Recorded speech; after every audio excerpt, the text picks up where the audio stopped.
This is your home for St. Cloud State hockey, keeping you up to date on the NCHC. One-timer coming, they score! Ripped in! A bomb from Pervix! Women's WCHA. So Dana Rasmussen fires and she scores! Dana Rasmussen for the Huskies alongside The National Hockey League. Dwayne Kaprizov in for a chance to win it! He scores! Kirill, the thrill is for real! Welcome to the NHL, a game winner! And everything from the state of hockey. St. Cloud Cathedral is now 42.6 seconds away from wrapping up the school's first ever title. Welcome to the Huskies Warming House Podcast Den.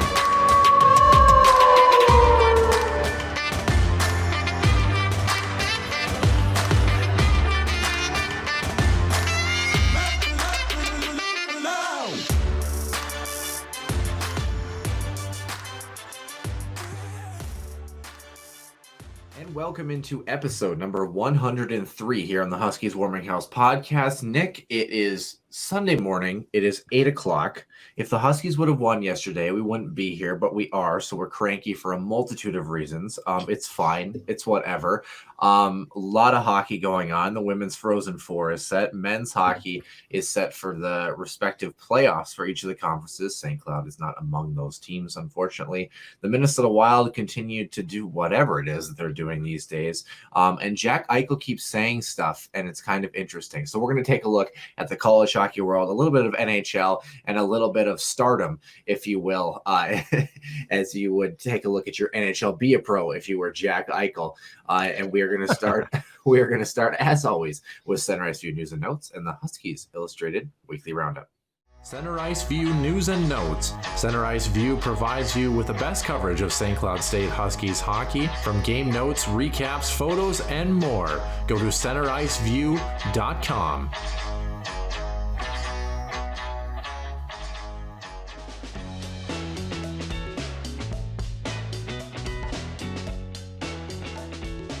Illustrated Weekly Roundup, Noah, and as we mentioned, St. Cloud State, after snatching home ice away from Duluth, decided they didn't like it. They wanted to give it right back. A disappointing weekend for St. Cloud State, falling 2-0 in the best of three series in the NCHC quarterfinals. Just to kind of quick recap what happened: 5-2 on Friday. Just a terrible performance on the ice, very flat, too many penalties, and just wasn't great. Saturday, a nice response. We went up to a 2-0 lead, but a red flag. No one, I think, will eventually touch on this, but St. Cloud State the last couple of weekends have not shown that they can hold on to a 2-goal lead. So there's some red flags going into the NCAA tournament. St. Cloud State does wait for its fate here a week from today. Noah Cates with the overtime dagger last night for a 4-3 overtime loss for the Huskies, sending Duluth to St. Paul and St. Cloud State to the waiting room, essentially, as they await what will happen at the NCAA committee. A couple of performers that did have some good weekends: Kevin Fitzgerald, Nolan Walker, Yami Karanala, all potted a goal this weekend. Nick Pervix having two. There's another problem. If your defenseman is scoring more than your offense, not great either. Andre Trabal, Zach Okabe had a couple assists. Micah Miller, Jack Peer, Easton Brodzinski, Kyler Kuka, Brandon Missy, and Pervix also had a couple, had assists as well on the weekend. Duluth 3 times in the power play that they were successful. Only 1 for 8 for the Huskies on the power play. So again, special teams not getting it done either if they weren't on 5-on-5. So as you mentioned, Duluth will now go over to St. Paul to face Denver in the opening round of the Frozen Face-Off. North Dakota does get Western Michigan, as all 3 of those teams also swept their respective series. And this tournament will begin next Friday. Yeah, North Dakota, very tightly contested matchup for them against Colorado College. Was really impressed to see how CC played. Gave, I think, the Fighting Hawks more of a scare than people anticipated. And Omaha, so close, especially last night, to trying to get a win on the board, man. So it was some pretty exciting hockey. But like you mentioned, all 4 series is ending up as 2-0 sweeps. The Denver one was pretty cut and dry, obviously. and St. Cloud was the only higher seed to drop their respective series. So we'll keep an eye, obviously, on the NCHC Frozen Face-Off. And Nick, we are at the time. I will be there. So yeah, at the time of, well, that's cool. That at the time of recording, about 24 hours and change, it is Selection Sunday. So it's super exciting to get on board with that. We also have some news related to that, related to our show. We'll touch on that at the beginning of the main show here. But we have some exciting guests coming up after Selection Sunday here on the Huskies Warming House podcast. Final topics already for the Huskies Illustrated Weekly Roundup. Not a whole lot to talk about. And for what it is, we have an announcement, a milestone, and tons of signings and injuries around the National Hockey League. So let's start with the NHL. Reverse retro jerseys. They were worn last season. They're going to make a return, but with a little bit of a twist. Everyone remembers some teams had some good ones, some bad. I would say the Minnesota Wild's reverse retro North Star style jerseys were among the top 3 in the league. The uniforms are going to actually feature new designs next year rather than recirculating last season's threads. So from what I've been told is that there are going to be slight tweaks to the designs that we had last year. So same maybe color palette, but a little bit of change. To be honest with you, it's a money grab. Yeah, to be honest with you, though, what if we get a reverse retro jersey that's green now? That's a home version of the North Star thing. I mean, that's cool, right? That could be, and it's a chance for some of the teams who really sucked at it last time to maybe do better. I don't know. I like the idea of the reverse retro, Noah, but you can only really kind of extrapolate on that so much, and you kind of wonder. And I know the Wild fans of old, kind of older than me. I know, scary to think. They exist. Yeah, I know, right? Well, some of them still do. But they kind of got their wish with that blend of the North Stars / Minnesota Wild. So I don't know how you tweak it, and that's the other kind of the danger too, right? Is if you don't tweak it enough, then you really start to show that this is more of a money grab than it actually is. So if they do redesign it, I kind of hope they see more than just small tweaks, because otherwise that program will not last past next season. Yeah, well, I guess we'll see. I wonder if it's just going to be another one-time thing. But as we've talked about so much, the NHL can use some more money, and if it does get more money grabs, then maybe other teams can find a way to solve the palette issue they had last time. Some of them were really bad. I'm looking at you, Detroit. Won't help Arizona in their stadium situation, but that's fine. Hey, think about it, and man. They're going to sell so many of those jerseys because the kiosk right alongside the Arizona Stadium, the Arizona State store there inside the arena. So that would be kind of cool if the Coyotes did like an Arizona State style jersey. That'd be kind of cool, don't you think? Like, I don't know. I mean, they're basically the same team now, so sure. Yeah, same roster right here. Anyway, speaking of people that have been on the roster for quite a long time, in milestone news, New York Islanders bench boss, 2018 Stanley Cup champion Barry Trotz coaching his 900th win this past week, become only the third coach in NHL history to do so, joining everyone's favorite from the Chicago Blackhawks, Scotty Bowman and Joel Quenneville. 5 big signings in the National Hockey League currently dotting the press this week. Seattle Kraken forward Jared McCann, 5 years, $25 million. Philadelphia defenseman Rasmus Ristolainen, 5 years at $5.1 million. Yikes. A season. Yikes. Yeah, well, Chuck Fletcher doing Chuck Fletcher things. Exciting, right? Oof, that's a terrible signing, but okay. All right. So how long do you think it will take for Danny Briere to be the GM? Do you think it happens before the end of the season, or do you think it happens in the summer? I don't think it happens that quick. I think what you will – no, seriously. Chuck Fletcher is not a good GM. We've seen he's even worse right now in Philadelphia. I mean, I didn't – because he drafted well with Minnesota, I think. I think his drafting was not that bad.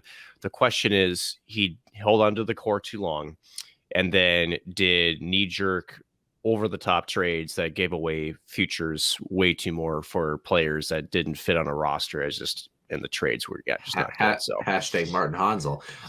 They really wanted Ryan White, I heard. So yeah. Oh yeah. Well, the Brent Burns one was good. Was that the Chuck Fletcher move? Brent Burns? Yeah. Yes, that was a Brent Burns move. Yes. Yeah. Brent Burns, Chuck Fletcher. All right. Yeah, that was because that that was when it was was that Heatley? No, yeah, because that was Heatley and Charlie Coyle. Because Coyle was part of that. Yeah, Devin Setaguchi too. Oh, Setaguchi, that's right. Sorry, no, Heatley was for Marty Havlat, actually. Yeah. Yes. Yeah, Marty Havlat had kind of an interesting career too. Speaking of longevity, though, Kyle Clifford keeps on rolling along up there in Toronto. Him and Colorado netminder Pavel Francouz each got 2-year extensions, while 37-year-old Joe Pavelski, what a year he's having, getting a single year pact for $5.5 million for next season. Pacing Dallas right now, 59 points in 56 games. There's some players that just seem to get better as they get older. I think that, granted, he's on a good hockey team, but I think Corey Perry is another one of those players that has maybe found new life for his group. I think he's a good role player, at least for Tampa Bay, but he's not producing like Joe Pavelski was. But Joe Pavelski, he's an Olympian. I mean, he's one of the best players. So is Corey Perry. Yeah, but I would say Joe Pavelski is one of the best players, arguably, to wear the U.S. Olympic sweater. He's just one of those guys that you put him in front of the net, let him redirect every puck on the planet, and just the skill that he has all over the ice. Our last topic, we have a bunch of injuries in the National Hockey League this week. Colorado star Gabriel Landeskog out indefinitely with knee surgery. Sam Girard yesterday also was out for a month. The oft-injured Red Wing, Robbie Fabry, unfortunately out for the year again. Another torn ACL, just continues to have knee and ligament problems in his lower body. Blues defenseman, former Duluth Bulldog Scott Perunovich, missing 2 months after wrist surgery. Toronto goalie Jack Campbell out at least 2 weeks with a rib injury, or as the Carolina Hurricanes would say, a midsection injury.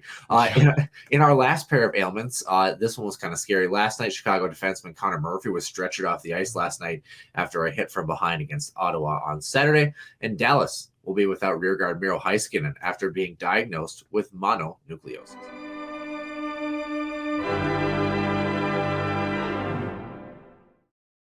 Welcome into episode number 103. I'm Noah Grant, along with the CEO of Raising Cane's, Nick Maxon. Nick, I wasn't going to wait on that one. Can't pull punches. I don't blame you. You looked beautiful. I enjoyed it. I'm jealous that you got free Raising Cane's. I'm a little bit disappointed. I heard through the grapevine that you were maybe, if the Huskies had won yesterday, maybe supposed to be on the call today for the Huskies game. So it's kind of disappointing to hear that the Huskies didn't win for a multitude of reasons. But other than that, it's a Sunday morning. How are you doing? Besides tired? Yeah. Tired. That's one. Number two, that was it for HP as far as the season goes. So as you mentioned, close the book, man. Yeah. Got the word second period when we were up 2-0 that, hey, we'll probably need you to be on the call tomorrow night if we get to game 3. And at the time was feeling pretty good, just hold on. And so it's your fault. So it's your fault. It's apparently. So everything's my fault according to you. So I mean, that's not new news. But yeah, no, that was a tough weekend to watch.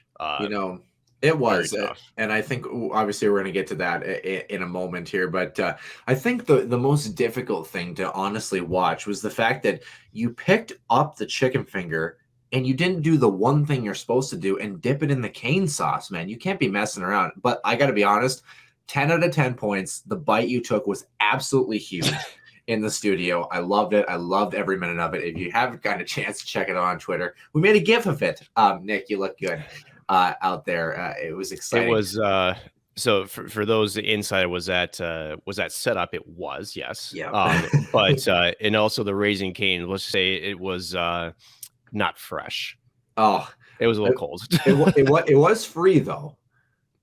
Technically, yeah. For you. It was paid for by Brian Stanley, but it wasn't, like they handed me a bag and said, here you go, sport. Thanks for the season.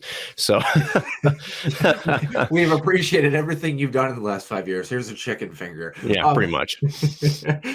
Speaking of teams that don't need a chicken finger at all, let's start with the U.S. Sled hockey team. Exciting to see them cruise to a 5-0 win in the Paralympics for a gold medal victory over Canada. I'm personally excited about it. My former high school hockey coach, David Hoff, is the head coach of that team, and Corey Gorder is the assistant coach, and he was my assistant coach in college. So excited to see a couple of the Botno boys getting the job done. But something about this U.S. sled hockey team, they continue to cruise, and it's interesting how the conversation always shifts on the men's side and even more so on the women's side, where Canada and the U.S. are kind of powerhouses compared to the rest of hockey. While sled hockey, I would say this U.S. hockey team is not only on par with Canada, but they continue to just be even better. I think fourth consecutive victory on the international stage for the U.S. team, all over Canada for the most part. And I don't know, it's just so exciting to see those guys have success. You have 5 Purple Heart winners on that team. The youngest player was 17 years of age. The oldest is 41.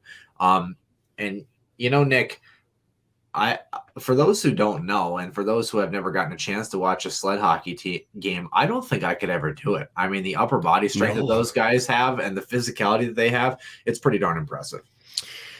That is an understatement, honestly.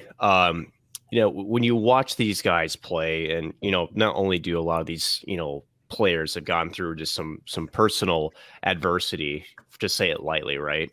To be able to, like you mentioned, strap on a sled essentially, right? Yeah. Go out there and compete. And it's not like these guys aren't throwing their weight around too. I mean, there's some heavy collisions. There's some incredible skill play and, essentially body control too. I mean, these sleds are, they're kind of bigger type equipment. And for some of the things that I've seen these athletes do when they're on the ice and, cutting through, it's like, geez, they got better edge work than I do on the ice. It's insane. And they can pick corners. I mean, these guys are impressive. And as you mentioned, it's almost like to describe it for folks who maybe never seen it and those are on the audio version, it's almost like it's the wheelchair motion as you're just kind of the rowing your way through on the ice on the back of, because you get 2 sticks, essentially. They're mini sticks. On the back is a spike, I believe, if I recall. Yep. And essentially that's how you kind of propel yourself forward or backwards. And as you mentioned, just incredible athletes, honestly. And it is actually it's cool to watch because it is very high paced. It probably surprises folks a little bit, but my goodness, they got me beat hands down with the upper body strength. There's not even a question. Yeah, it's crazy. And the sleds on the bottom, people don't know this too. It's actually 2 blades that are side by side next to each other on the bottom. I always think it's crazy when they go into the corners. Obviously guys have, maybe an arm down or something. I mean, there's no, give or take. I mean, there's just physicality. You got the sleds hitting people. You got people hitting people. I mean, it's a physical sport and a very upper body demanding sport. And a lot of guys talk about how, a lot of guys who, they are amputees or they lost a leg for whatever reason, or they lost part of a limb. They actually talk about the guys that have probably the better time are guys who actually end up losing both legs and losing them up near, like their midsection, because they're able to lean so much farther forward on their sleds and be able to have so much more control. So it's kind of an interesting thing where you listen to some of these guys and you listen to their stories of, how they may have lost a leg or something like that. And then there are some guys who they jokingly, but not jokingly, sometimes say, I wish I could get rid of the other one sometimes when it comes to hockey, because it really changes the way that you're able to play and able to kind of lean forward in that aspect. But like you mentioned, a lot of these guys, just so much skill up and down, and just incredible human beings, incredible characters. Like we talked about, some veteran guys that have been on this team for a long time. And then there are some young guys that, Coach Hoff has selected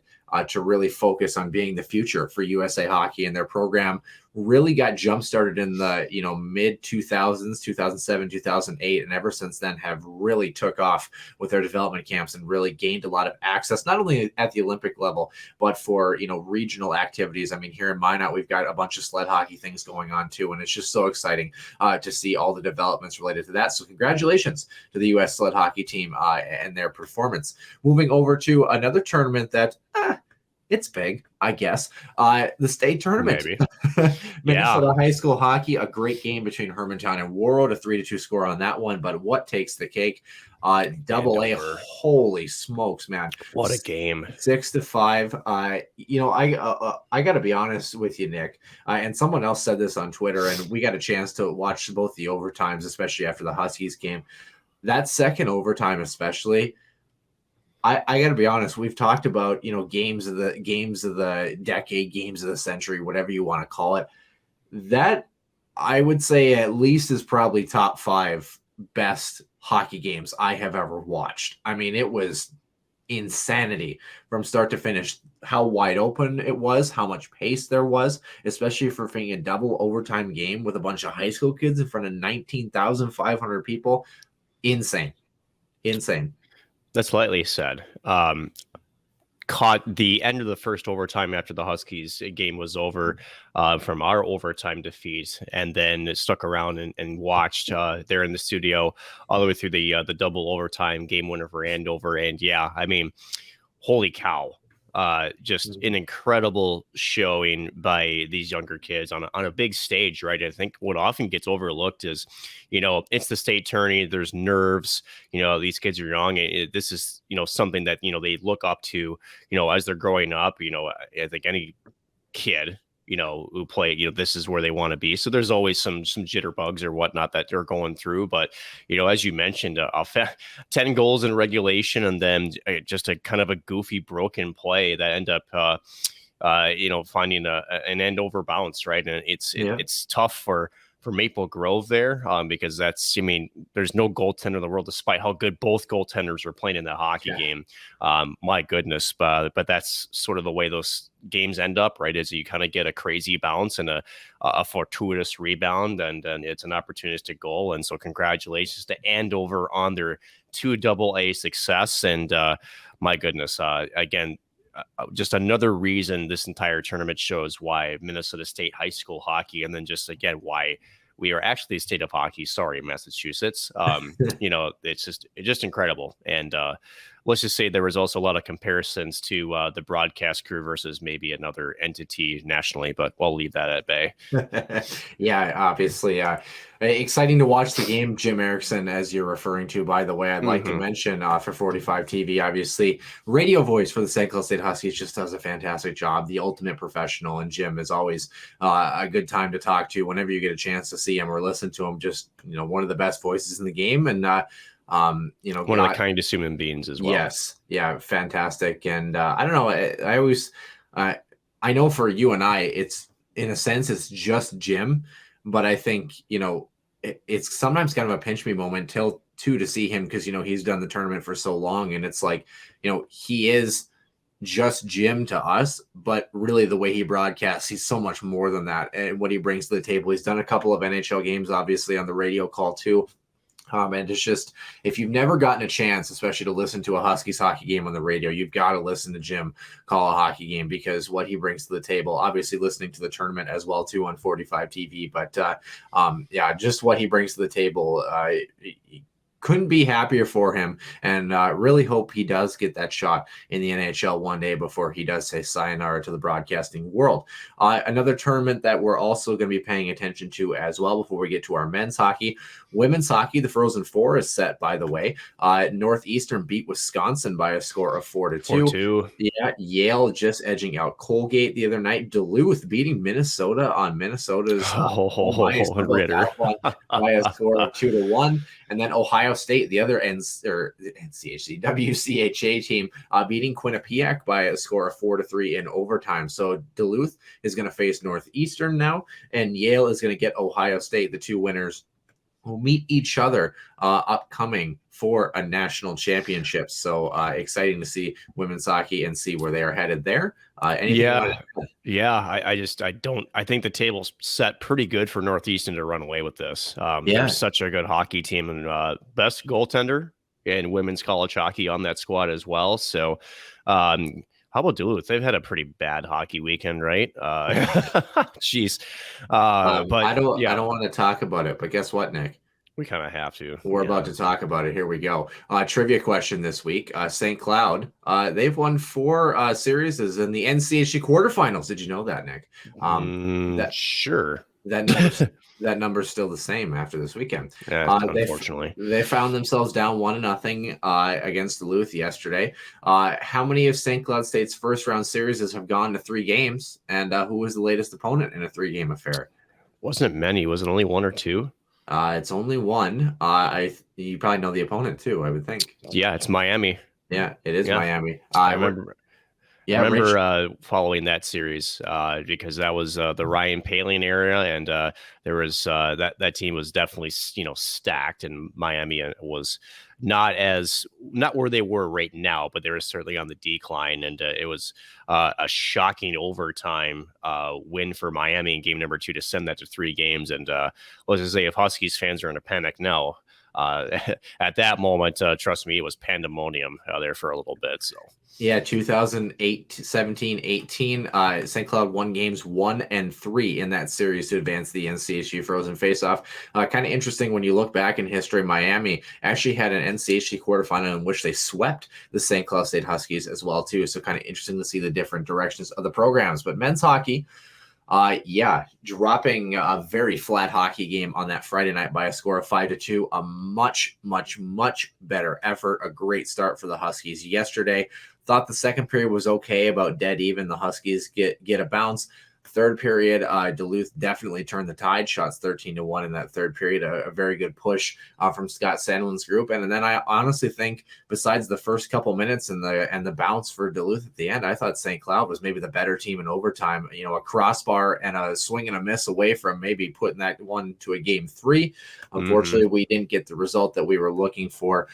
And St. Cloud State will have a week to wait to see their fate in the NCAAs and see where they are headed, as they are a lock in the regional tournament. We're going to talk about some college hockey things around the regionals as well too. But Nick, Huskies Nation not happy with this one. Nor shouldn't they be.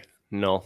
Yeah, I think the first thing that needs to be said though, and guess what, Nick? We're going back to the fans. We're going back to social media here. Why are you all acting surprised? And I say that in the most respectful way. And I mean that because you've watched this team all season. Why suddenly do you expect them to be something different than they are? You know what I mean? Like, I understand it. I understand it's playoff time. I understand it's tournament time, but it's also like at the same time, like, let's just pump the brakes here a little bit. Like, it's going to be what it's going to be. Like we talked about in MNCAA, the Huskies are not going to suddenly make some giant offensive shift, or they're not going to make some huge defensive adjustment. They are what they are. They're 10th in the pairwise right now. They are who they are. Sit back, enjoy the ride. Might be frustrating, might be exciting. It is what it is, man. Obviously, it sucks that they lost. It sucks that they sucked on Friday. It sucks that they sucked in the third period on Saturday. A lot of those things sucked. But, I mean, geez, like, if you're a fan, act like one. You know what I mean? Like, just... Well, they are, technically. Just right. Right. But it just... And I understand the frustration, but, like, some of the things that people say on social media still, guys... They're college kids. They're college kids playing college hockey. But nonetheless, Nick, what was your actual assessment of the weekend related to the fans or the play on the ice? Well, I don't really. This is going to sound bad, but the fans are going to be emotionally invested. They are who they are. That's fine. I don't really want to focus on the fans. That's not why I'm here. I'm here to focus on the team that's in front of me. However, I will say there are some red flags that are very giant right now. Let me break down my thoughts. Friday, I think I can empathize with Husky Nation, where you took home ice just 5 days prior and you come out and you acted like you didn't need to play hockey. That was an absolutely atrocious and terrible game on Friday. There's no sugarcoating it. That was embarrassing. Yeah. And then on top of that, you I think what really hurt the squad the most, and I don't normally do this, but Seamus Donahue, man. I mean, I get it.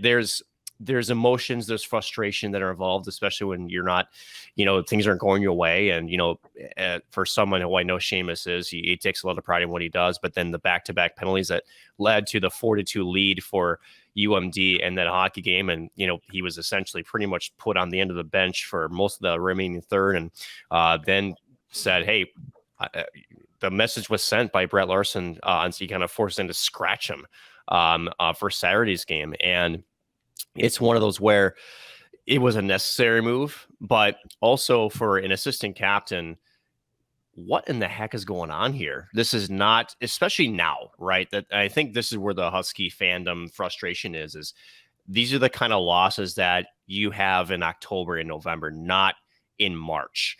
And I think that's where, with Husky Nation still clinging on to a return to the Frozen Four championship, and that's where really everyone's fixated on. Yeah, there's I think the frustration's building for the fan base, because I think, Noah, we can all see that the chances of that happening right now with this team are not very good. Let's just put it that way. The team is just not playing consistently. They're not. Not every facet of the game is clicking, whether it's 5-on-5 or the power play, 8 opportunities, the nation's best. And granted, those numbers have been inflated all season. Only 1 power play goal. It's just, and again, just not great overall performance on the weekend. And so there's a lot of things for Huskies fans to be nervous about. I'm nervous for the team. And right now, the only thing I would argue is, to say it was not a great performance on the weekend, I don't know that I'd go that far. I mean, I thought yesterday, you take out period 3, quite obviously, Huskies were the better team, man. You know what I mean? And they ran into a team that had absolutely nothing to lose, throwing the kitchen sink at them in period number 3. You know what I mean? Now, like we talked about, like you just mentioned, holding a lead is imperative, and the Huskies have shown multiple times throughout the season that they have a really tough time doing it. Yes, and I'll agree with you 110%. Part of that is the undisciplined nature, but at the same time, that overtime was St. Cloud's to lose. That power play looked exceptional in the overtime. They had a lot of grade A chances, a real, for lack of a better term, a real shit bounce, in the game winner with that deflection. It is what it is. That's an OT goal for you. One of the best starts that we've seen in that building since probably going back to last year at the end of the regular season. For the first period, shots 16-2, in period number 1 for the Huskies. Second period was dead even, and Yami Kranola was able to pot 1-2. Third was an opposite of the first, but it was a train wreck, obviously. But Duluth capitalized on the momentum early. Good response from Nick Perbix. The lone shot on goal in period number 3 was a goal for the Huskies, so it's good to see them. We've kind of talked about it though, where the last year's hockey team, and I think that's the new comparison. I think it always will be. Last year's hockey team, one of the things that they did so well that this year's team unfortunately struggles to do is because last year's team, we talked about it so much, was not a powerhouse of a team by any means, by any stretch of the imagination. They were not an offensive juggernaut, and they were not a defensive shutdown specialist. But one of the things, and this goes back to the loss of Jared Cockrell and Will Hammer, is that when they were hemmed in their own zone, or when they were not controlling parts of the hockey game, there wasn't a lot of panic. There was a lot of control when it came to defending. And St. Cloud, for lack of a better term, sat back in period number 3 and kind of let the storm come to them. And I know that there's a comment on that where you should be turning the tide the other way. There are some games, I got to be honest, where you are on your heels for 10 minutes and you're surviving a push. That happens sometimes. St. Cloud obviously was 1 goal away from surviving that push, but this team, for whatever reason, just doesn't have the ability to kind of weather a storm and stave off multi-goal chances when that happens, only allowing 1 or less essentially. Part of that is the undisciplined nature. You mentioned a little bit with Seamus Donahue. I want to go back. We're going to talk about another player, and that's Easton Brodzinski. Another couple of penalties this weekend. Now, I want to say another thing, Nick. And I saw a tweet from Mike Brodzinski the other day, and I don't know Mike very well. I don't agree with a lot of his takes on a lot of things. But I also realize that that's his kid. And it's also, I want to say this flat out. Everyone on social media, just be really careful about what you're saying about players. That goes with Seamus Donahue too. Just be really careful about how you approach that sometimes. I understand he's taken a lot of undisciplined penalties, but I just want to put that out there. Just remember he's a college hockey player. Like, let's just take a deep breath. Now, Nick, the thing with Easton Brodzinski, and I want to ask you this, he's taken some undisciplined penalties. He's taken some penalties that I don't know if you characterize them as undisciplined or they're just hockey plays, but for whatever reason, he just has the bug of 1,000 penalties or whatever it is. I mean, can you kind of take us into the mind of what it's like to be Easton Brodzinski right now, and why these penalty woes are kind of happening for him? And it's not, it hasn't been characteristic of what has been his play for the previous 4 years. Well, it's a simple answer. He's a goal scorer. He's not scoring. Yeah, that's just it. Whether it's 5-on-5 or man advantage, he is not contributing to the team the way that he knows he can. He's not also doing it in the way that the coaching staff is relying on to do that. And again, you talk about some other guys this weekend who were quiet offensively, right? I mean, the international line finally broken up again in Saturday's game. Kranola and Okabe, and they broke up the flying fin. So Miettinen slides up to, I think, the Walker Brodzinski line was last night. Yep. You're trying to find a spark for both those guys. I mean, Vidi's been a ghost.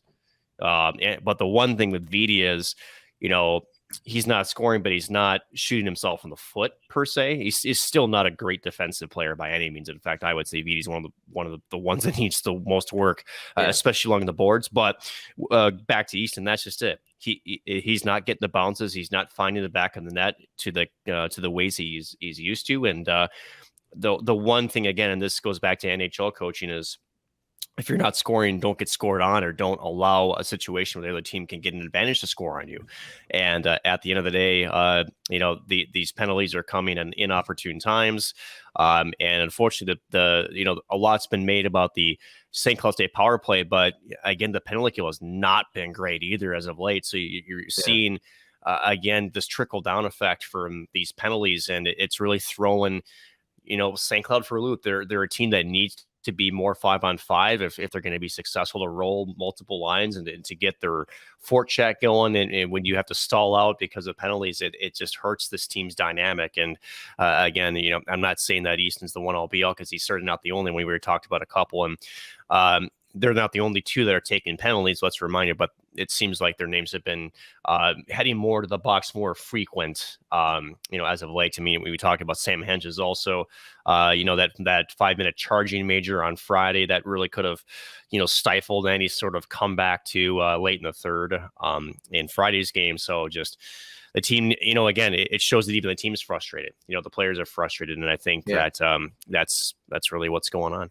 I kind of like how you mentioned that too, where it's maybe not even so much, that Brodzinski and Donahue are taking penalties. It's that the team they haven't been able to back them up in that situation. One of the things that you're looking for when you take a penalty is for your team to kind of pick you up a little bit.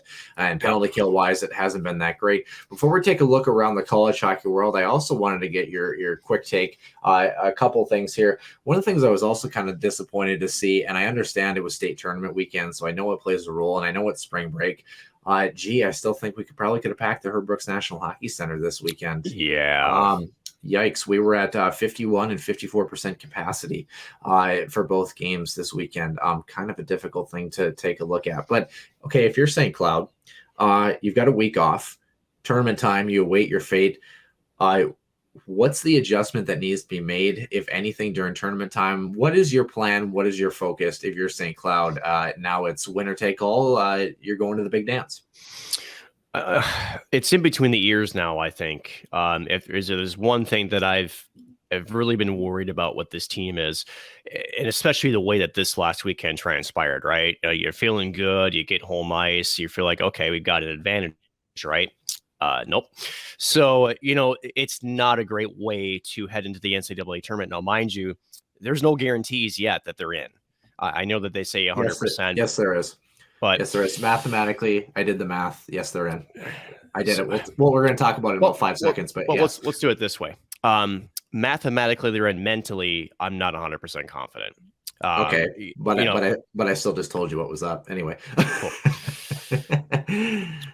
Let's rephrase, because I think Noah Grant's got a chip on his shoulder this morning. So no, but at the end of the day, this team is not positioned well. You're going to be off a lot. I know that one thing with the frozen face-off that teams like, regardless of how the result is, you're still playing some meaningful hockey. In a sense, preparation for the NCAA tournament. All 4 teams that will be heading there this weekend, are padding their cases to do it. They'll be there. So, and again, it's going to be a week and a half for this team to kind of let it stew for these last few weeks. So that could be a good thing as far as preparation. Does this team need rest? What is it? They need, to me, I'm worried about their confidence, and I'm worried about, what's going on in here. Because how do you shake off, losing 2 at home? I can't even remember if it was the last time they got swept at home in an NCAA quarterfinal. It's probably been a while, if not, I don't really recall one. They haven't, I don't think. So at the end of it, this is new territory. If there's anything, maybe a positive is, this team has shown that they can respond when, they've had a bad outing. Now the question is, can they respond for a full 60 minutes consistently and to be able to, pull one in the win column? That's going to be the bigger question. So I don't know. I'm worried about this team. I won't lie to you. I'm not going to sugarcoat it. And I think that the team itself, they're worried about their confidence moving forward.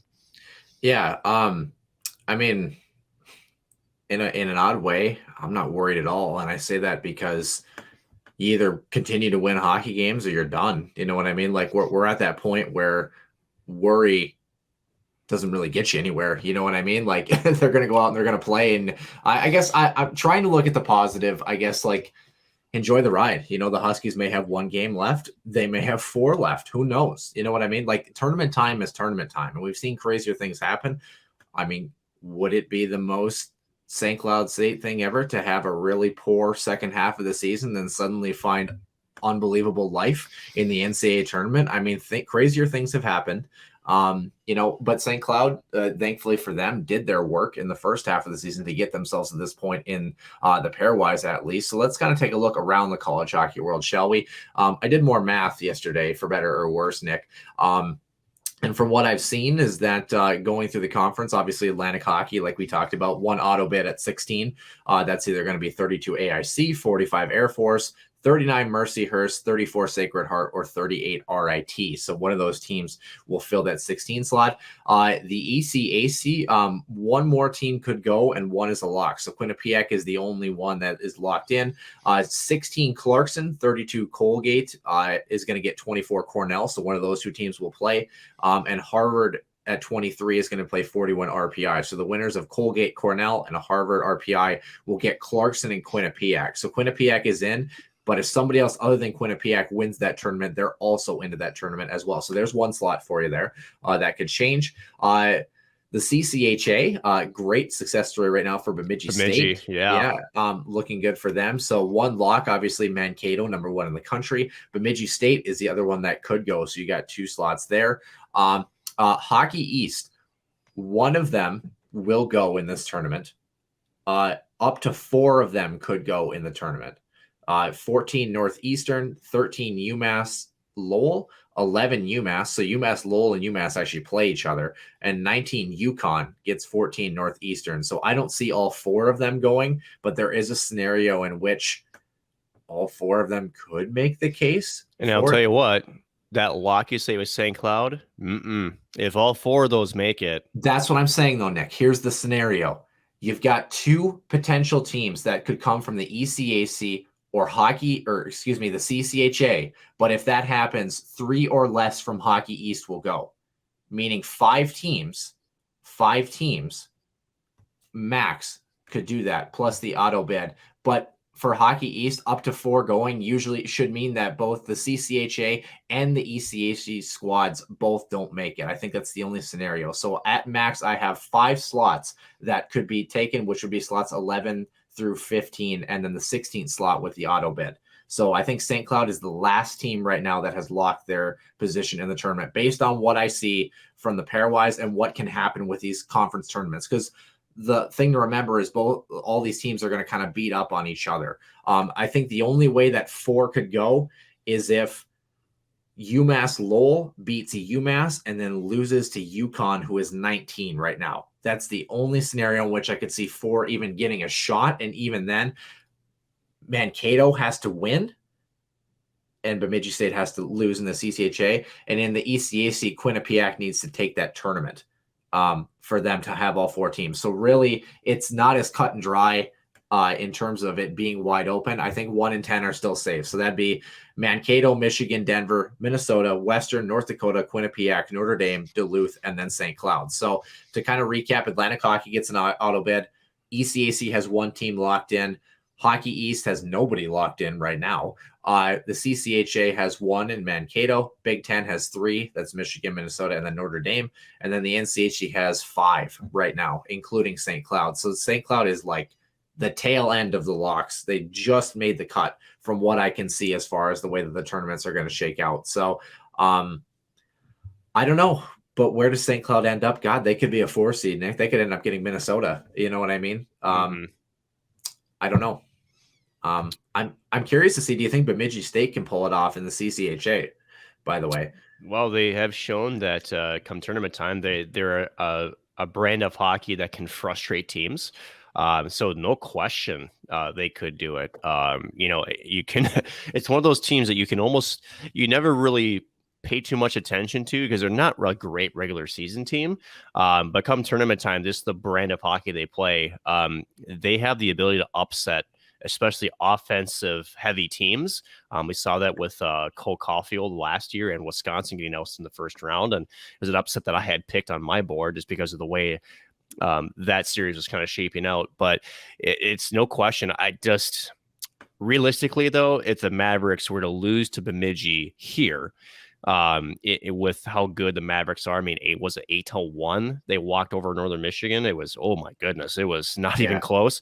Dropping that to Bemidji would be pretty eye opening for a lot of the college hockey world. But you can't rule them out. That's for sure. Yeah, if anything, could maybe just potentially change what the pairwise would say. I still think they're a top 4 team in the country, obviously. Minnesota did what they had to do. They survived a bit of a scare against Penn State the other day, so I think that they are going to be a 4 seed because if they lose to Michigan. And if Michigan loses, I don't think the team's changed spots. Denver is a buzzsaw powerhouse. And I'm curious to see what they do with Duluth. If they have bulldog meat for breakfast, so to speak, I could definitely see it.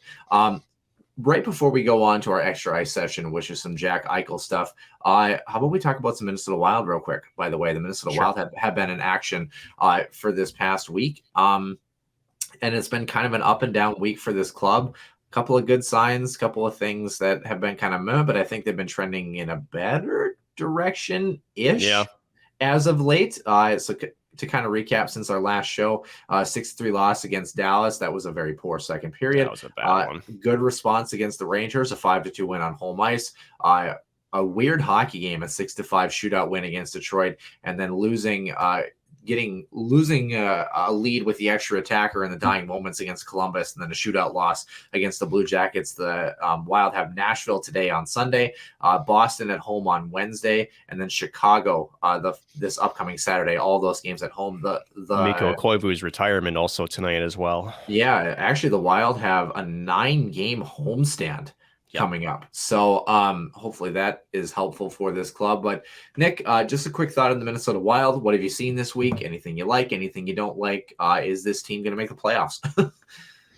I think they're a playoff team. However, defensively, oh boy, that's their biggest concern right now. Goodness gracious. What was it? 9 or 10 games in a row, they gave up more than 4 goals. Not great. So the good news and why I'm not as, writing them off as other people have is in those games that they were losing, they were still scoring a lot of goals. It was just, they were losing 6-5, 5-4. It was just, so the offense is still there. But you need to tighten things up in your own end, for sure. The loss of Matt Dummer for a while wasn't helping. I know that there's still some eyes on the goaltending duo, and are they really good enough to get them over the hump? To me, I don't really see it as much of a goaltending issue as I see that the five that are in front of them.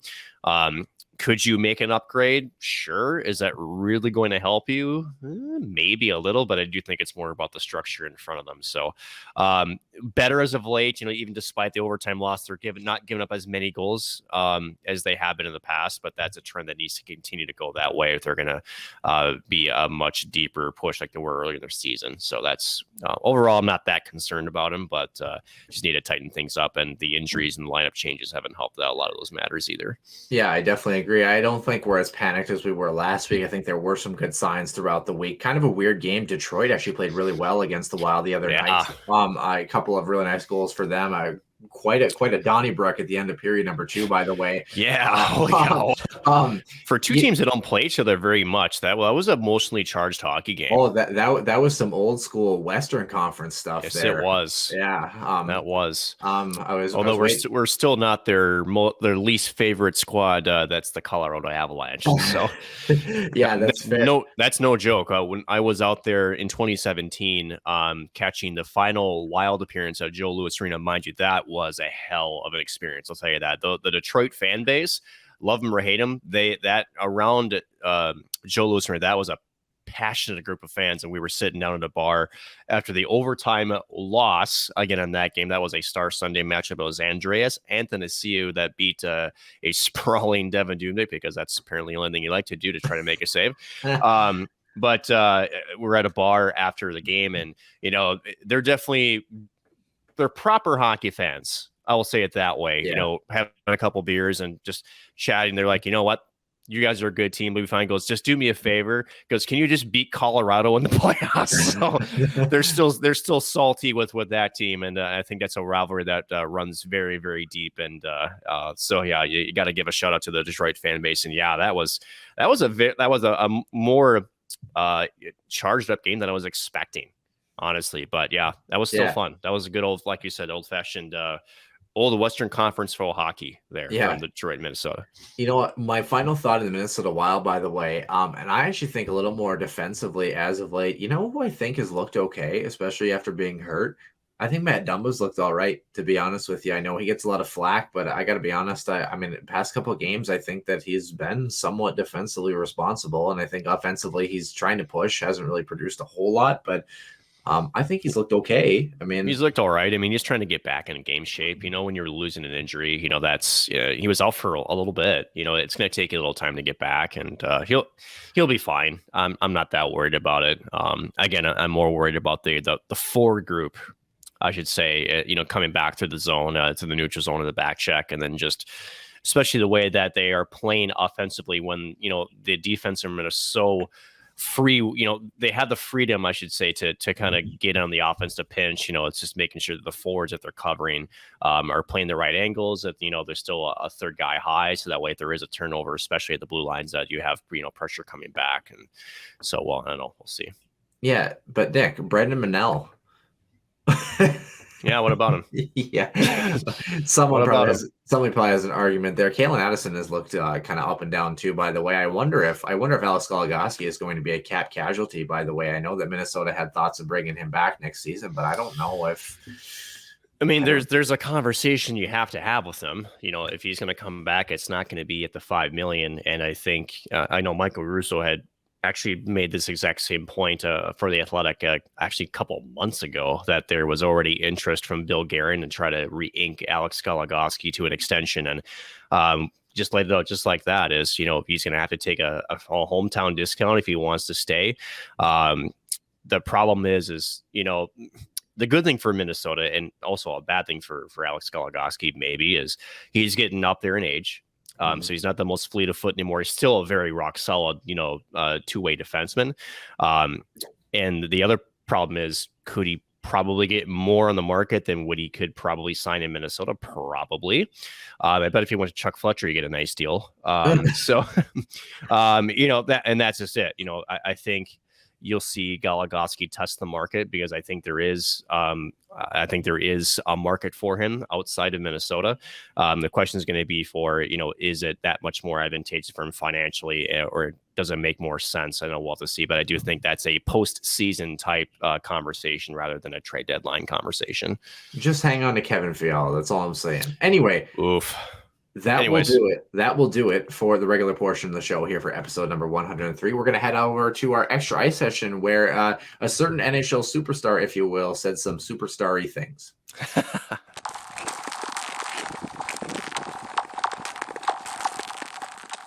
Welcome into the Extra Ice Session, episode number 103 on the HWH podcast, Nick. And a certain guy that used to play for the Buffalo Sabres didn't get along with the Buffalo Sabres. The Buffalo Sabres tried to control his own body, said, I don't want to play for the Buffalo Sabres. And the Buffalo Sabres moved said Buffalo Sabres player away from the Buffalo Sabres to the Vegas Golden Knights. Then the Vegas Golden Knights went and played the Buffalo Sabres. The Buffalo Sabres beat the Vegas Golden Knights. And the player that was on the Sabres and now plays for the Knights had some things to say about the Buffalo Sabres, Nick. We're talking I'm lost. Yeah. We're talking about Jack Eichel, who made his return to Buffalo. Obviously, for those who don't know, had a bit of a dispute in which he was injured about a year and a half ago-ish. Sounds right. Something like that. Right. Yeah. And wanted to get particular surgery that was more flexible, quite literally, in terms of what his neck could do for his neck injury. The Buffalo Sabres wanted him to get essentially fusion surgery that would fuse a couple of vertebrae in his back, which obviously it's a life-altering decision for Jack Eichel. The Sabres wanted to go that route. Jack Eichel wanted to go another, wasn't happy with it, and ultimately led to him being dealt for Peyton Krebs and Alex Tuck, who both had a goal in that contest against Jack Eichel. How about that, huh? so you kind of wondered how Jack Eichel was going to respond. Was he going to go the professional route? And instead, Nick, this is what he shows. Good thing that it's over and you got through it. Yeah, I'm pretty happy it's over. Let's move on. Were you surprised at the level of intensity of the crowd? The moves? That's about the loudest I've heard this place ever. Really, after it only took 7 years and me leaving for them to get into the game. But yeah, I mean, I'm sure there was mixed. It was a nice tribute, and there was plenty of people here that were supporting me, and there was plenty of people here that were booing me. So they must just be booing me because they wish I was still here. I don't know. It is what it is. I mean, I'm not the first guy to deal with it, so just move on. And yeah, it was a tough game. Give them credit; they played hard. Kind of interesting. And interesting that the video tribute, I don't know if you saw this, but the video tribute, some cheers, some boos, but it was actually done. It wasn't actually from the Buffalo Sabres. The thank you tribute was actually from all the medical facilities and from the children's places where he was able to volunteer. Thought that was a bit of an interesting twist. Nick, what do you think about Jack Eichel's comments? You and I have not talked about this before on the show. I'm curious to see if we agree or disagree here. Oh, I know we're going to disagree because since when do we agree? Honestly, I think it's being more blown up than it really is, to be honest with you. Yeah. He's absolutely right, actually. His beef wasn't with the teammates or the coaches. It wasn't like that. His beef was with, and I want to set the table correctly, because I think there were some points in your open that are missed, and just technicalities more than anything, right? Spinal Fusion. What I know. Are we pulling Max Beach into this? Where is he? I don't know. He's having a better morning than we are. I'll put you that way. So the spinal fusion surgery, mind you, for whether it's athletes or just even you and I, just normal washed up Joes, right? That's been sort of the medical standard for a while when it comes to for herniated discs, right? Now, with anything with science or anything that's new, right? There's always hesitation. Is it really the best way to go? And granted, yes, spinal fusion, as you mentioned, is not a permanent, you'd go in once and you're done type deal, right? There's follow-up surgeries that have to happen. There's constant needing for checkups on those. And even with this new surgery, we don't know that much more about it, other than the fact that it's supposed to alleviate a lot of those extra risks per se versus the spinal fusion surgery. So, I get it. From the Sabres organization perspective, you're looking at something that clearly on paper, right, seems to have advantages, but just doesn't have the historical data that says I'm comfortable with this change, right? So I understand that. And for Jack, let me give him credit that he was willing to put it, his body on the line per se, right? To say, you know what, I see what's on the paper. Yeah, there's not a whole lot of history here, but I'm willing to take that risk because I think that over the long term, it's going to be more beneficial for me. And so he did it and, end up constituting the trade to Vegas. And again, Buffalo, I think regardless of Eichel, and I think this is the part that's going to blow your mind. And I'm actually kind of curious about this. And I'm definitely purposely setting up the question like this. Would the Buffalo Sabres still have had to make a move with Jack Eichel if he was not injured? I almost would argue they did regardless, just because of the way that they really did fail as an organization to build around him. Remind you, he was number 2 past Connor McDavid, right? He was the number 2 overall pick in 2015. And for a long time, they weren't able to rise that program out of the depths of NHL basement. So I don't know. I still feel like the move was necessary regardless, just to give him a clean slate. And, you got to credit Buffalo. They fed the energy off of the fan base. And yeah, there's some cynicism to the fans because, you look at it from that average Joe perspective. It's, just, a superstar NHL player, trying to be in control and, just being picky and, whatnot. But no, it's surgery is not something that, it's a lot of decisions that go into, choosing what's right for you and your body. Right. And I think the fan base is just, I don't know. I think he is right. I think they wish they had him back. I think they wish that the organization itself did a better job of building around him. They would be in a much different position than they are now. And I just think he's ready just to move on with it. Glad to get out of the way. And he just wants to play hockey now. Yeah. In the 6.5 years that he was with the Buffalo Sabres, they did not play in a single playoff game. Also, thank you to Matthew Bove at Matt_BOVE for that clip that we pulled from Twitter there, by the way. But, one of the things that's interesting too, and we talked about the limitations of what a Spinal Fusion, does. And it's different if he's not a hockey player, quite obviously. It's different if he's an average Joe who's not going to be, in that physically intense, rigorous type piece. You made a good point about would this move happen regardless. And I listened to a couple of different sources to kind of see, how people in and outside of Buffalo were kind of taking about this. And the Steve Dangle podcast, once again nailed it on the head. And one of the points that was made by one of the hosts was that when the Sabres, who tanked that season and were essentially the best possibility to get Connor McDavid, suddenly didn't get Connor McDavid, there was a lot of comments from the Sabres about how they were disappointed and how they couldn't stop thinking about Connor McDavid. And they talked about that's what Jack Eichel walked into. And I agree with that 110% because, you've got this kind of dissension knowing that you're never going to live up to the stardom that is Connor McDavid. Who does? Yeah, exactly. And then on top of that, Buffalo really sucked. So it's like if you're Jack Eichel, how badly do you really want to be in Buffalo if, like you mentioned, they can't continue to put that core around you?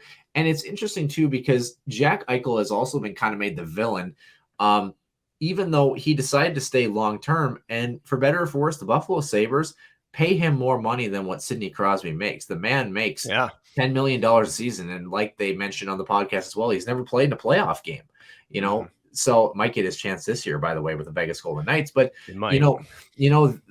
that it's kind of interesting because when I first heard it, and going back to Jack Eichel, even in his BU days, I've never found Jack to be an overly mature guy. Like he's not a guy that is your consummate pros pro, is going to answer the media question with the same hockey cliche answer. And we need that in the game of hockey sometimes too, I think, too. But then when I kind of went backwards and I thought, you know what, if I was the captain of the Buffalo Sabres, and then suddenly they told me what to do with my body, they wouldn't let me do it. So they wouldn't let me get a surgery, so I couldn't play. So then they stripped me of my captaincy, and while they did it, they gave me a phone call while I was standing in my driveway to tell me I wasn't the captain anymore. Haven't had a winning season. Haven't finished better than third last in their division, actually, since Jack Eichel has been there. And he's never going to be Connor McDavid. Wouldn't you feel a little bit pissed off? Just a That's thought. like seriously, You know? that's why it's like, there's so much focus on Jack Eichel, and there's a lot of missing that it was the organization that failed him, quite honestly. And I think you set the table really well, whereas, they didn't get their golden goose thanks to the NHL lottery. And instead of embracing Jack Eichel, it was almost like they were the guy that got broken up with and couldn't get over their ex. I mean, seriously. I think the frustration from a lot of fans, and I can see why Sabres fans are mad too. It's the same thing that we saw with the John Tavares thing too, right? Islanders Very fans, much so. they're a little bit mad because who could really help the Sabres right now? That'd be Jack Eichel. But Islanders could also have used John Tavares a lot this season too. Jeez. Yeah. Well, hey, but they got Barry Trotz, man. Here's the thing though is. I think the one thing that Jack could have done better, to kind of qualify this a little bit, I think that if he was able to direct his comments a little bit more towards the organization and the ownership as opposed to the Buffalo fans, I think that's the only thing that I would have shifted. I think it was slightly directed at the Sabres fans who, didn't. I think there were a lot of people who were ride or die as Jack Eichel fans when he was with the Sabres, but I also think the Sabres never just had good attendance because, hey, guess what? They really sucked at hockey. You know what I mean? So it's kind of hard to quantify that, the Sabres fans are suddenly now showing up for Jack Eichel. Like they were never really there, quote unquote, for Jack Eichel, if that makes sense. Like, yeah, everyone wants to see Jack Eichel play because he was the star of the Sabres, but you're there to watch Sabres hockey in a sense. You know what I'm saying? Like, it was more like if you would have maybe more directed it just at the ownership group a little bit. I think that was maybe my only twist. But at the same time, like we just talked about, if you've had 18 months to sit and fester on this and watch your relationship sour, and you were never the golden boy of the NHL to begin with from your draft class, good luck, Jack. Honestly, I hope you find success with the Golden Knights. It seems like it's working out well for him. I hope that contract doesn't end up burning them in the end. I hope he stays healthy. And in the end, all things considered, we do agree on this one, Nick. I don't blame the guy. I don't. No, we can't at all. And, to your point about the comments being directed less to the fans, less to the organization, I don't think he cares anymore. And again, I mean, it's just honestly, like, I think in his mind, I mean, when you receive that phone call and, you can almost pinpoint the moment that things just really took a dive is, when you mentioned it, when you're if you're going to trick somebody of a captaincy because of a medical decision, if that's really what happened. And for advocating for themselves. Yes. Right. And it's, it's not like you brought him in, you sat him down, and it's not like he was being a bad leader, not showing up for camp or whatever not. And there's been some areas of Jack Eichel, as you mentioned, that need maturing / per se, right? So we're not completely letting Jack off the hook either. But to your point, if that's a micro view of how he was treated by the organization, I mean, could you imagine the stuff that we don't know about? Well, they also mentioned too with the Steve Dangle podcast, they mentioned the same thing. Ryan O'Reilly was the same way. Hated his time in Buffalo, hated hockey. They traded him, and guess what? He goes and wins the Stanley Cup and a Conn Smythe. And it's like, you know what? There is something in Buffalo that really freaking stinks, and that is the ownership group. Yeah, and again, not to reference Steve Dangle a lot, but they covered it so well, and they talked about how there have been, I believe, in the 41-year history of the Sabres, it's been 9 general managers. Jack, which is they said was pretty impressive, all things considered. Jack Eichel has seen 3 of those. He's seen 3 general managers and 4 coaches, and it's like, there's a lot to be said about that. That there has been a lot of turnover, and you know what, for better or for worse, playing on crappy hockey teams stinks. An example that I would like to mention, there's a reason in the NCHC that Casey Gilling left Miami to go play for Duluth. Miami is a Division I program. I'm sure there's a lot of good people at Miami. Miami went like 4-21 or something like that the season before Casey left. Would you not want to go play for a team that made the Frozen Four the year before? You know what I mean? Like, well, let's separate a couple of things, this is an important separation here, right? That is, there's team success, and then there is, even if you're having a down year, right? If you feel like at least the culture is there and you're being supported, that's different, right? But and I made this comment not that long ago when we talked about Miami coming to town and the discussions with Chris Berger on their head coach, and how I felt like his message is not necessarily targeted correctly.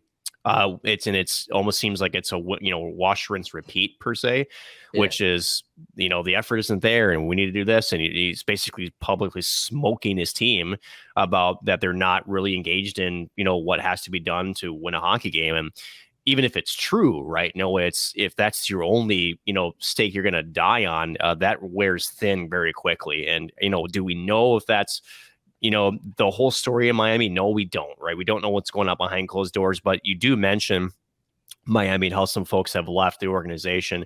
Let's just take St. Cloud. I mean, you have the opportunity for folks to sign elsewhere and to maybe sign professional contracts. And, again, from last year's team, not to, beat a dead horse, but these guys came back. So, you can use that as a different example of how, there's what seems to be a very good culture with one place, and maybe potentially, again, because we don't know, some opposites happening in other parts of the conference.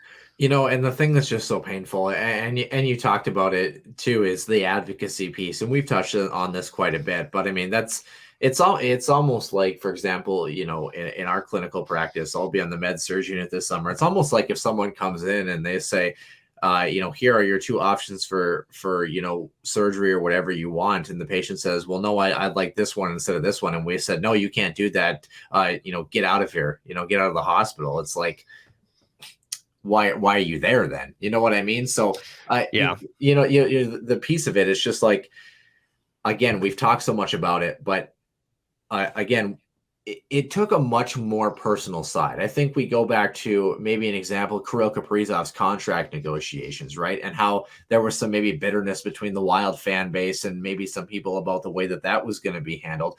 Thank the freaking Lord we did not trade him, because he has 73 points right now, 30 goals and 43 assists. Holy smokes, the kid is an absolute stud and worth every penny of his contract. Last 30 goal scorers since Rolston? Yeah, which is 2008, 2009. Odd to say. Did Marian Gaborik have 30 before that, I'm sure? Yeah, he did. I'm trying to think, because there was 2 30-goal scorers that season. There was Rolston, and it was, who am I missing? It wasn't Dimitra. Because Dimitra was the setup guy. I was like 5 back then. I'm just kidding. Oh, jeez. I gotta figure this out. You were in your prime. You look it up. But what I'm going back to is, as much as I think the Kirill Kaprizov situation worked itself out, and I think Kirill is an example of a guy who was a pro's pro, all things considered, to be honest with you. Contract negotiations are one thing. When it comes to the actual personal protection of your greatest asset, which is your body, that's a whole nother level of personal brouhaha that needs to be said. We've seen it so much, with Daniel Carcillo and the concussion things that have gone on, and talking about concussions. It's kind of a similar thing where the NHL needs to be better with that too. All in all, like you mentioned, I really think has been blown out of proportion, and I don't think Jack Eichel was 100% off here. I think he was probably about 85% smack on, and the other 15% was just maybe slightly misdirected. So all things considered. But the question is, Nick, did you figure out who it was? Not just yet. What I am looking to let's try this. The stats page in the NHL site is, here we go. Okay. So it was Gaborik in 07-08 with 42. And I want to say, wait, the last 30 goal score for the Wild, wouldn't that be Eric Stahl? Oh yeah, Stahl. You're right. Yeah. I forgot about that 42. 42 goals. Oh geez, we suck at this, don't we? I know we do suck at this. Here we go. So then it was Parise had 33 in 24-15. I quietly forgot about that. Jason Zucker 2018, also with 33 goals. Zach Parise, great contract. Yeah, right. Rolston did it twice in a row, 31 goals, 07-08 and 06-07. Gaborik, 06-07 also had 30. Pominville had 30, 13-14. And then, again, Kaprizov 30 this year. So I'm trying to remember, wasn't Guillaume Latendresse? Yeah, the 25, I was going to say 9-10. Does it say how many 40-goal scorers we've had in history? Two. Stahl and that's Gaborik, it. Stahl right? and Gaborik, and that is it. Okay. So, and I'm thinking Kaprizov has got a pretty good chance of adding to that club. So, Yeah, I believe is it 53 or 56 games that they played this season so far. I have the app up, so let's take a look. It is. I have it right now. 56. 56. 30 goals, 43 assists, 73 points. Plus 19. So, because plus minus is vitally important here. Huge. But massive. But yeah, the kid's a stud, man, and it's just so is Jack Eichel. Jack Eichel's a stud too. What a great pickup for Vegas, as long as he stays healthy and produces like Jack Eichel does. I don't know if he's worth $10 million a season, but he's definitely worth at least 8 to 8.5 at least.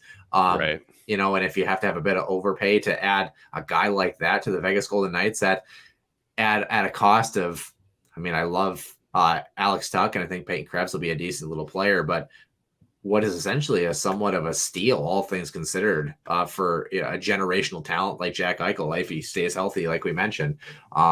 Yeah, I wish him the best of luck in Vegas. I wish the Buffalo Sabres the best of luck too. I think Alex Tuck is doing great things, and I really hope that franchise comes back to relevancy, because in the late 90s, early 2000s, they were a lot of fun to watch. That building was packed every night, and they were one of the most electric fan bases that we ever had. So, speaking of electric fan bases, Nick, is there anything else you wanted to add, or are we all right? Electric fan bases.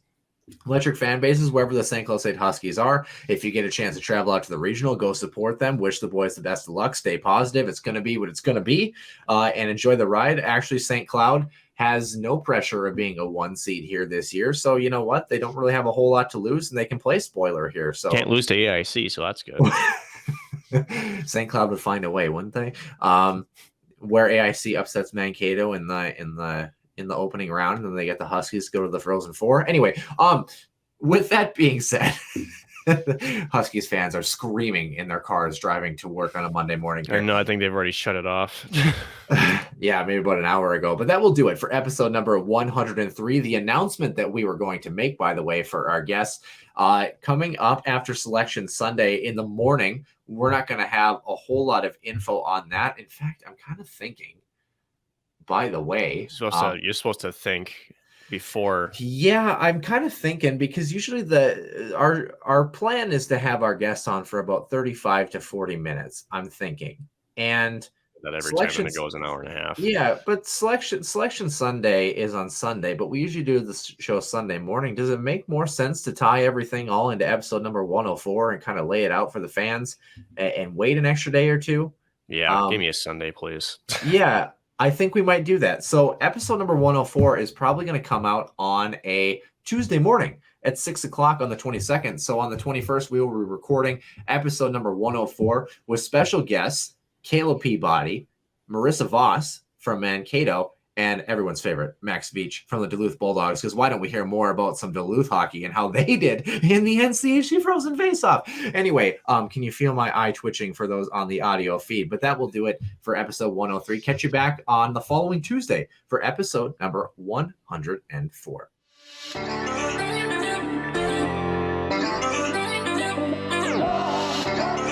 One-timer coming, they score!